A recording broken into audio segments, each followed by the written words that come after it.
السلام عليكم ورحمة الله وبركاته. بسم الله الرحمن الرحيم. الحمد لله رب العالمين، والصلاة والسلام على سيد المرسلين وعلى آله وصحبه أجمعين. رب اشرح لنا صدورنا ويسر لنا أمورنا واحلل عقدة من ألسنتنا يفقه أقوالنا وثبت أقدامنا وتمم تقصيرنا يا ربنا رب العالمين. لا حول ولا قوة إلا بالله العلي العظيم. لا حول ولا قوة إلا بالله العلي العظيم. لا حول ولا قوة إلا بالله العلي العظيم. اللهم صل وسلم وبارك على سيدنا محمد وعلى آل سيدنا محمد. أستغفر الله الذي لا إله إلا هو الرحمن الرحيم حي القيوم الذي لا يموت وأتوب إليه. اللهم اغفر لنا. Alhamdulillah, kita bersyukur kepada Allah Subhanahu wa Ta'ala kerana dapat bersama-sama dalam tazkirah ringkas berpandukan kepada kitab Hadis 40 yang ditulis oleh Imam Nawawi radhiyallahu anhu. Wa nafa'na bi'ulumihi wa ja'alana minal mukhlisin biqiraatih. Jadi kita sampai kepada perenggan yang ketiga. Imam Nawawi radhiyallahu anhu menyatakan beberapa orang sahabat yang meriwayatkan hadis fadilat menghimpunkan 40 hadis. Jadi sahabat pertama yang dah dinyatakan ialah Ali bin Abi Talib radhiyallahu anhu dan Abdullah bin Mas'ud radhiyallahu anhu, dan yang kita dah bincangkan semalam ialah Sayyidina Mu'az ibn Jabal. Dari hari ini kita bincangkan sahabat yang keempat yang dinyatakan oleh Imam Nawawi radhiyallahu anhu, iaitu Sayyidina Abu Darda radhiyallahu anhu. Jadi sebagai mukaddimahnya, Sayyidina Abu Darda radhiyallahu anhu, dia ialah sahabat dari golongan Al-Ansar. Dan Al-Ansar kita maklum dibahagikan kepada dua, Aus dan Khazraj. Maka dia daripada golongan Al-Khazraj. Jadi dia lahir 9 tahun setelah kelahiran Nabi Muhammad sallallahu alaihi wasallam. Maknanya dia lebih muda daripada Rasulullah SAW 9 tahun. Jadi semasa Nabi sallallahu alaihi wasallam dibangkitkan menjadi Rasul di Mekah, dia berumur 31 tahun. Dan apabila Nabi SAW berhijrah, dia antara sahabat yang lambat memeluk agama Islam daripada ahli Madinah itu sendiri. Maksudnya dia memeluk Islam pada tahun kedua hijrah. Tahun kedua hijrah pada ketika umurnya 46 tahun. Jadi semasa umurnya 46 tahun lah dia belajar bersama-sama Nabi SAW. Dan daripada tahun kedua hijrah sehingga kewafatan Nabi SAW, iaitu pada tahun ke-10 hijrah, dia sempat hidup bersama-sama dengan Nabi selama 9 tahun. Jadi sekarang kita ada seorang sahabat yang berumur 46 tahun. Maksudnya daripada umurnya 46 tahun, dia mengakui kerasulan Nabi SAW dan beriman dengan Nabi Muhammad SAW. Jadi dia mula belajar pada ketika umurnya 46 tahun sehinggalah umurnya 54 tahun. Maknanya dia bersama-sama dengan Nabi sehinggalah Nabi wafat pada ketika umurnya 54 tahun. 9 tahun dia bersama-sama dengan Nabi SAW. Jadi apabila kita baca insya-Allah selepas ni sejarah hidup ataupun riwayat Abu Darda ni, dia ialah salah seorang daripada ulama sahabat. Salah seorang daripada kalangan sahabat dari kalangan Ansar yang amat tinggi ilmunya. Jadi ketinggian ilmu tersebut diusahakan pada ketika dia berumur 46 tahun. Jadi sebagai panduan kepada kita lah. Maksudnya sekiranya kita masih lagi berumur 30 ataupun 40 ataupun 45, 46, maka janganlah kita terasa aku ni dah terlambat untuk mempelajari ilmu agama. Maksudnya kita rasa ni ilmu agama ni hanya untuk dipelajari oleh kanak-kanak sekolah tahfiz kan, ataupun orang remaja belasan tahun. Jadi kalau kita melihat di zaman Nabi SAW, tiada had kan sahabat-sahabat tadi belajar. Jadi dia start belajar daripada umurnya 46 sampailah umurnya 54 tahun kewafatan baginda, dan selepas tu dia berdakwah mengajar kan agama Islam yang dia telah pelajari selama 22 tahun. Kan 22 tahun selepas itu dia berdakwah, mengajarkan agama Islam, mengajarkan Al-Quran, isi kandungan Al-Quran. Kemudian dia meninggal dunia pada ketika umurnya 76 tahun. Jadi ini secara kasarnya lah, maksudnya umur. Maksudnya perkembangan umur Sayyidina Abu Darda radhiyallahu anhu.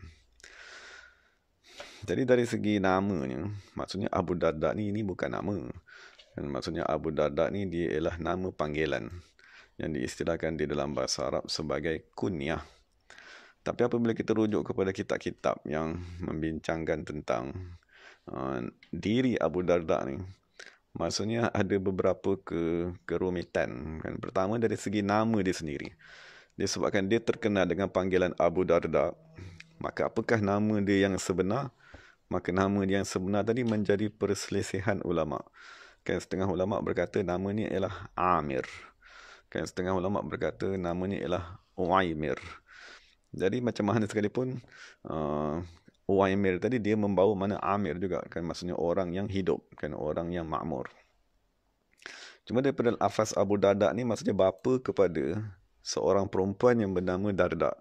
Dan Darda ni kalau saya cari dalam kitab-kitab yang ada di sisi ini, saya tak jumpa maksudnya.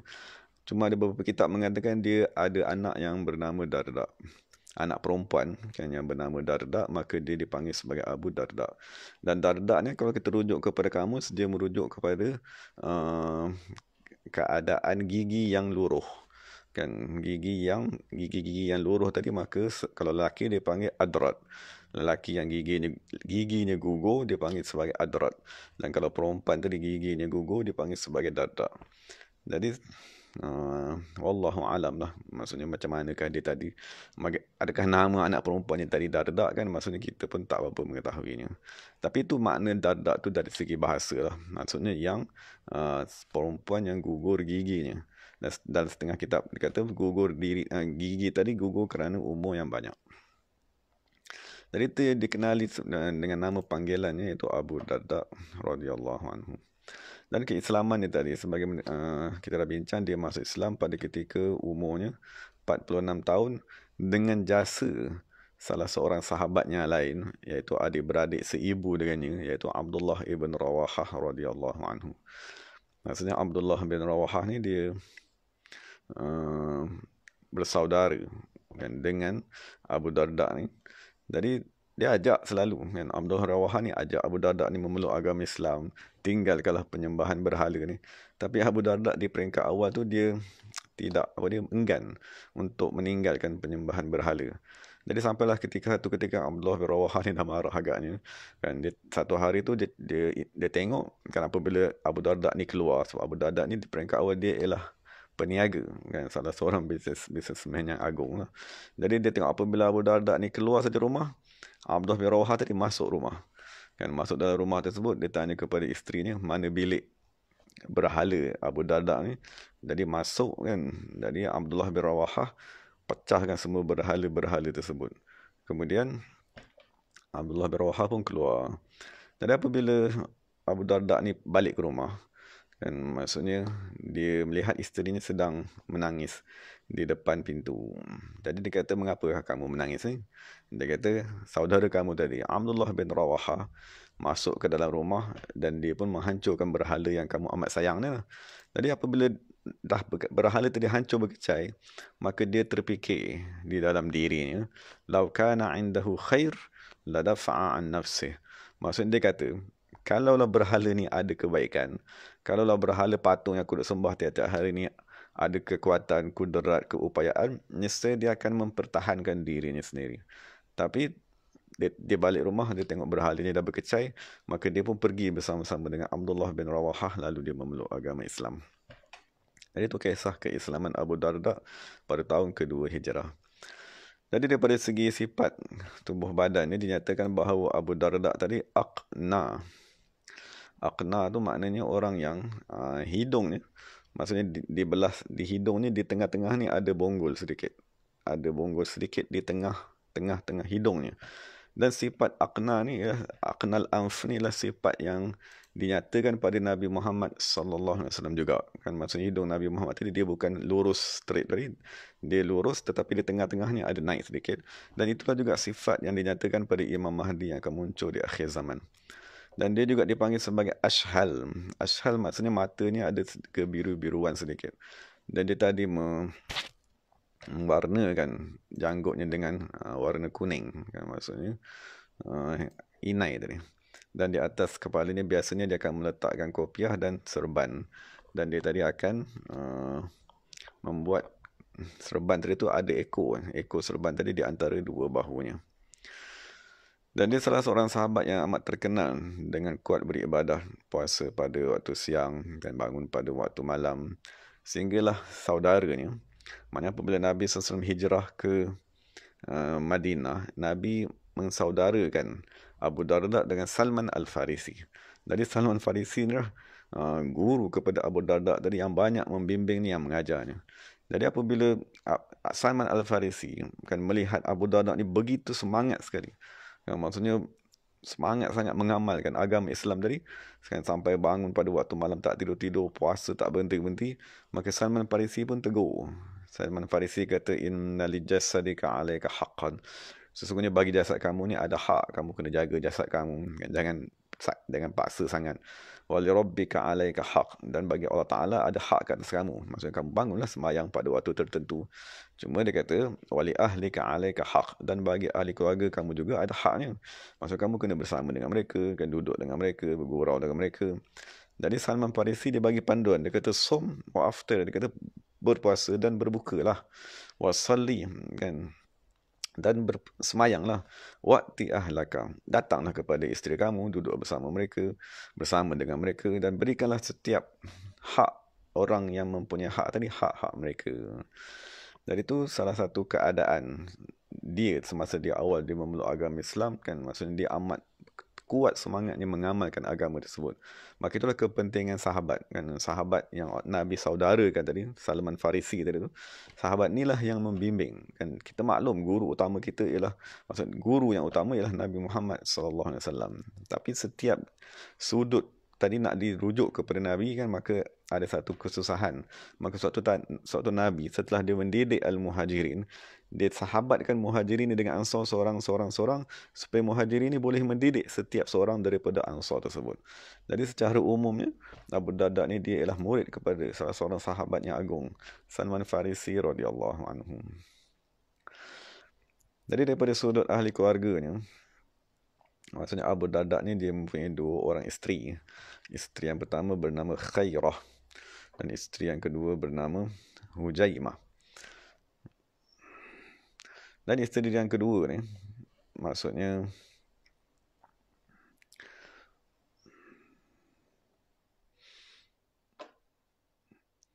isteri dia yang kedua ni, yang semasa Abu Darda meninggal tadi, isteri dia berkata, wahai Allah Subhanahu wa taala, sesungguhnya Abu Darda telah bernikah denganku di dunia. Maka isteri tadi berkata, wahai Allah Subhanahu wa taala, aku mohon daripada kamu agar menjadikan daku isterinya di syurga. Maka Abu Darda berkata, sekiranya kamu inginkan perkara yang kamu doakan tadi, maksudnya sekiranya kamu kekal menjadi isteriku di akhirat, fala tazawwaji ba'di, maka janganlah kamu menikah selepasku. Ini pesan kepada isteri yang kedua, yang dipanggil Abu Darda As-Sughra tadi. Ini Ummu Darda As-Sughra, isteri yang kedua tadi tu. Jadi apabila Abu Darda meninggal dunia, maka isteri yang kedua dia ni amat cantik, kan? Maka adalah beberapa orang sahabat yang lain masuk meminang.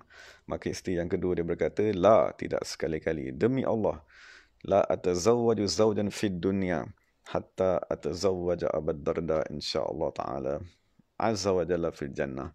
Dia kata, aku tidak akan bernikah dengan mana-mana lelaki lagi di dunia sehinggalah aku digabungkan bersama dengan Abu Darda sekiranya Allah Ta'ala izinkan di dalam syurga.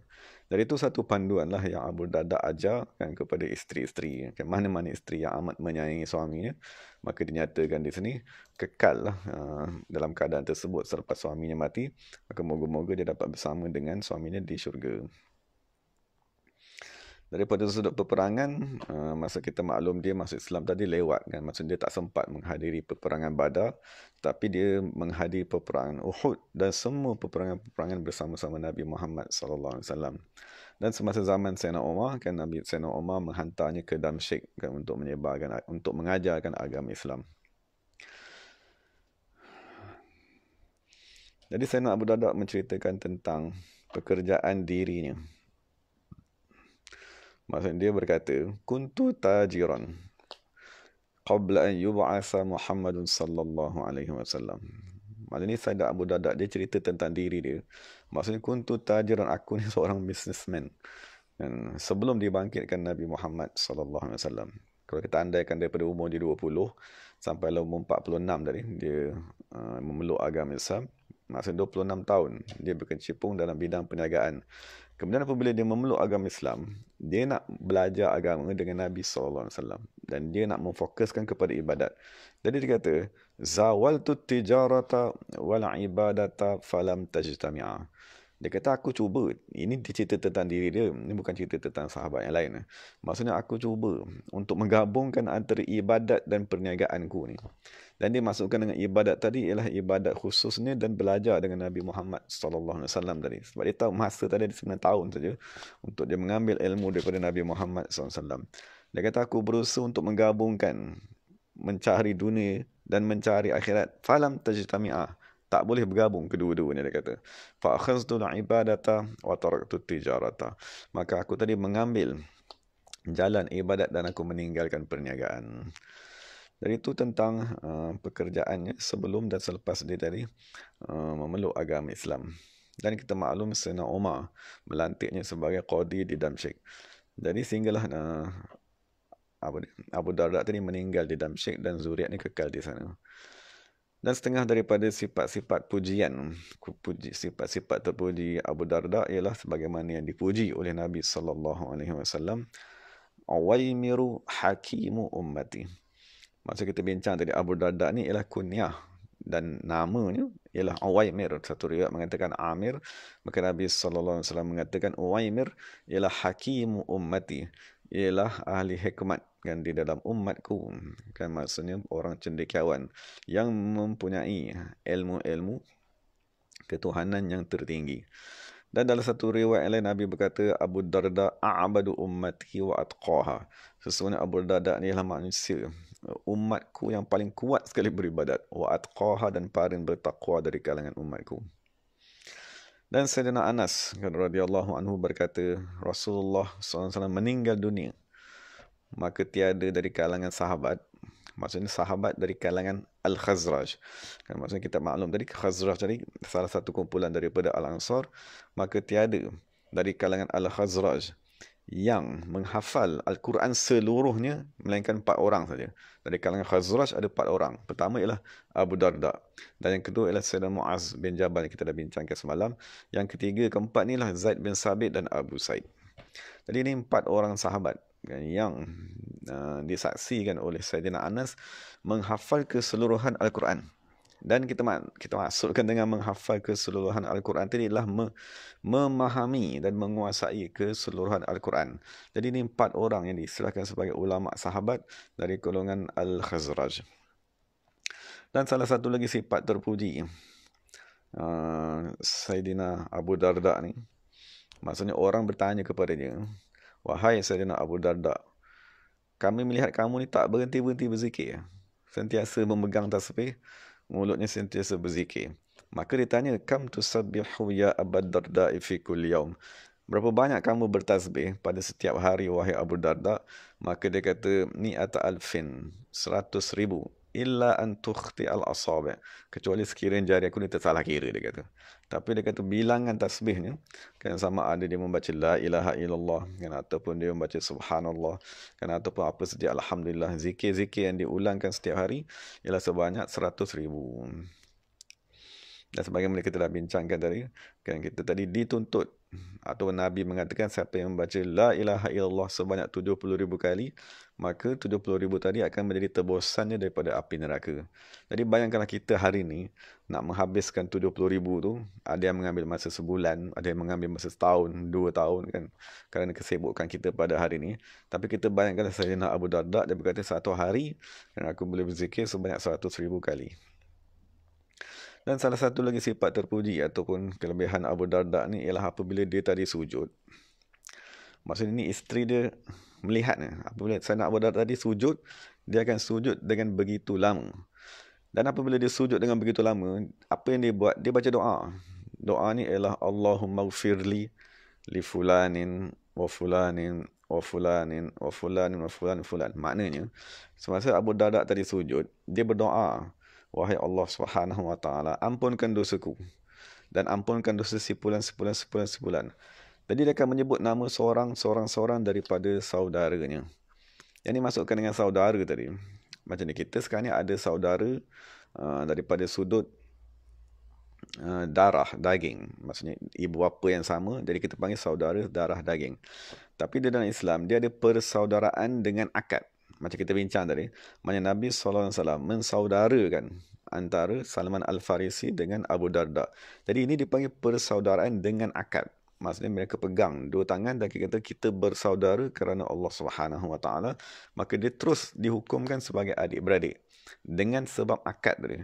Jadi inilah akad antara lelaki dengan lelaki yang diistilahkan sebagai akad persaudaraan.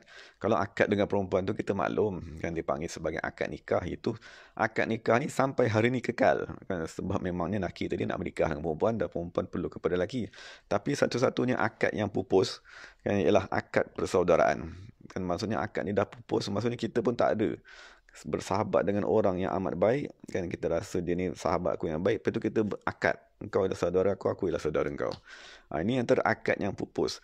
Sebagaimana akad jual beli pun pupus juga kan, maksudnya akad jual beli apabila kita beli barang, maksudnya aku membeli kan dengan harga 15, dia kata aku menjual dengan harga RM10, aku membeli dengan harga RM10. Jadi akad-akad jual beli ni pun hampir pupus. Tapi antara akad yang pupus terus ialah akad persaudaraan. Jadi Abu Darda ni dia ada 360 saudara. Maksudnya 360 orang yang dia akad. Kau ialah saudara aku ialah saudara kau. Dan apabila dia dah akad dengan 360 orang, maka akad persaudaraan ni mempunyai tuntutan. Maksudnya ada hak ni yang tersendiri. Ada tuntutan yang tersendiri. Apakah tuntutannya? Antara tuntutan ni lah kita kena mendoakan kepada saudara kita tadi. Apabila kita dah akad, contohnya kita kata sepulan aku dah akad sebagai saudaraku, maka hak kita ke atas kita sebagai saudara, kita kena mendoakan saudara-saudara kita tadi. Jadi disebabkan dia ada 360 orang saudara, sekali dia sujud, dia akan sebut nama 360 orang tadi. Jadi dia akan sujud yang amat lama. Jadi isteri ni kata, kenapa kamu sujud lama sangat ni?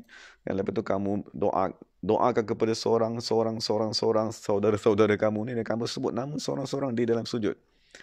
Maka Abu Darda menjawab, sesungguhnya tiada mana-mana lelaki, mana-mana manusia yang mendoakan kepada saudaranya dalam keadaan saudaranya tidak mengetahui. Maksudnya dia bukan di hadapan saudaranya. Illa wakalallahu bihi malakaini yaqulan walaka bimisl. Melainkan Allah Ta'ala akan hantarkan dua malaikat yang berkata, walaka bimislin. Bagi kamu sama seperti apa yang kamu doakan kepada saudara kamu. Jadi sekiranya dia doakan kepada sahabat yang pertama pengampunan, maka dia akan dapat pengampunan seperti itu juga. Doakan kepada sahabat yang kedua pengampunan, dia akan dapat pengampunan seperti itu juga. Ketiga, keempat, kelima. Jadi kalau dia doakan kepada 5 orang, maka Allah Ta'ala akan kurniakan kepada 5 orang tadi keampunan, sebab doa kepada orang yang ghaib, yang tidak ada di hadapan kita, amat mustajab. Dan orang yang dia doa pun dapat pengampunan, dan diri sendiri pun dapat 5 pengampunan tadi. Jadi apabila kita doa kepada orang, malaikat akan doa kepada diri kita. Jadi dikata kepada isterinya, afala arghab, mengapakah aku tidak ingin antad'u walil malaikatu, untuk malaikat tadi berdoa kepadaku. Jadi itu kefahaman sahabat ni. Macam mana mereka memahami pengajaran Rasulullah SAW dan macam mana mereka tadi mempraktikkannya. Dan dia buat tadi tu semasa dia tadi dalam sujud. Dan dalam salah satu riwayat yang lain, salah satu tabiat ataupun sifat terpuji Abu Darda ni, dia membeli binatang-binatang daripada budak-budak.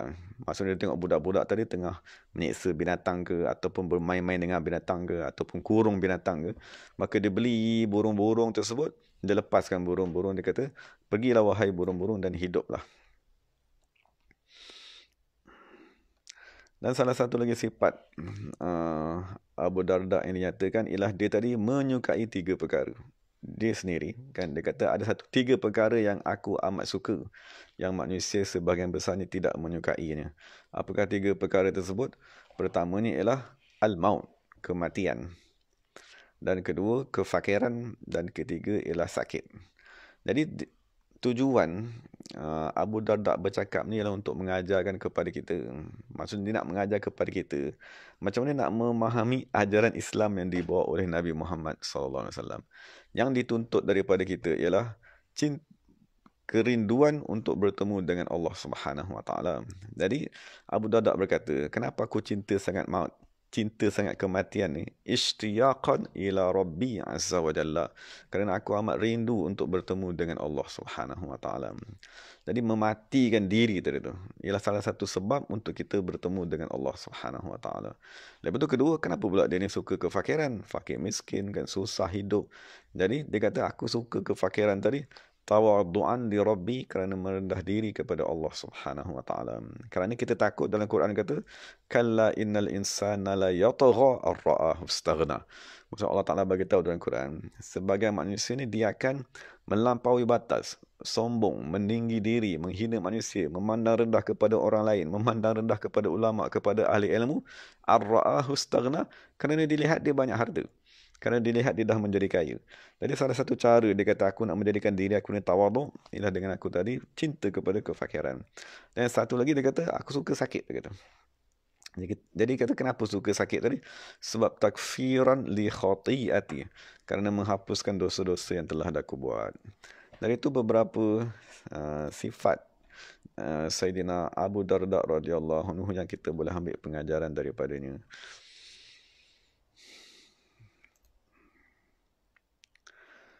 Dan kita sambung sedikit ilmu Sayyidina Abu Darda radhiyallahu anhu.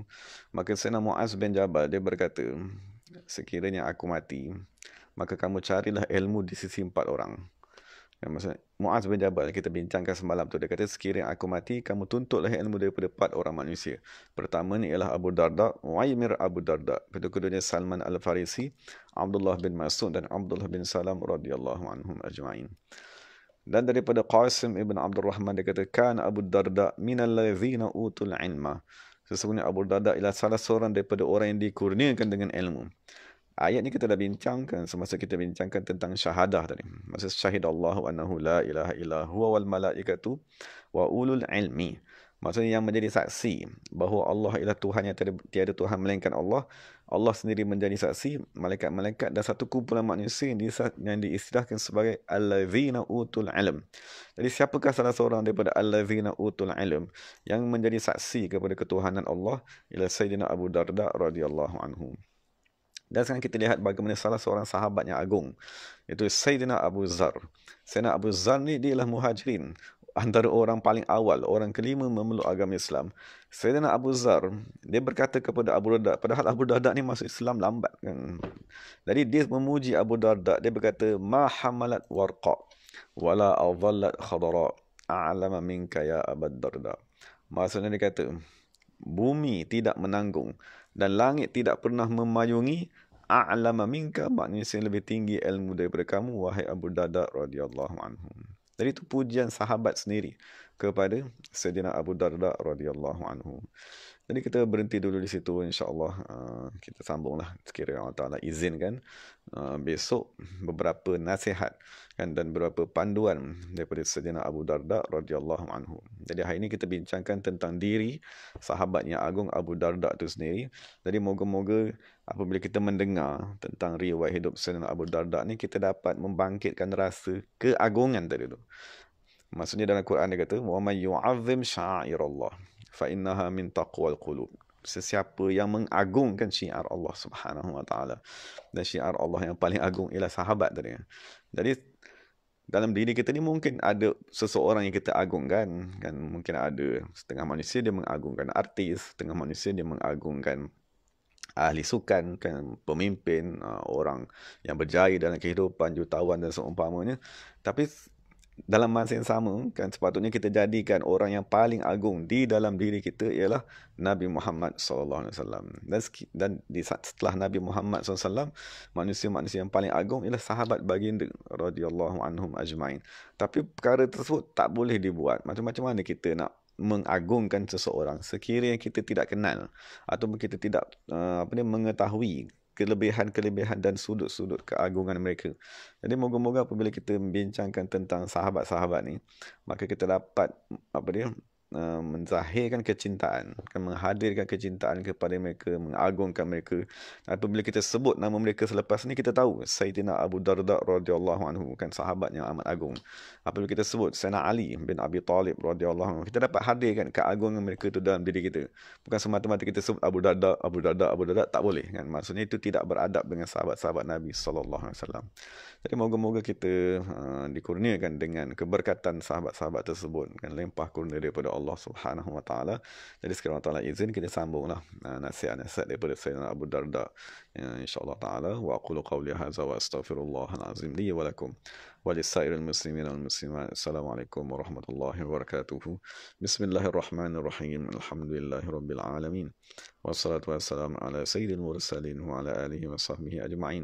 Rabbana zalamna anfusana wa illam taghfir lana wa tarhamna lanakunanna minal khasirin. Rabbana atina fid dunya hasanah wa fil akhirati hasanah wa qina adzabannar. Subhana rabbika rabbil izzati amma yasifun wa salamun ala mursalin walhamdulillahi rabbil alamin.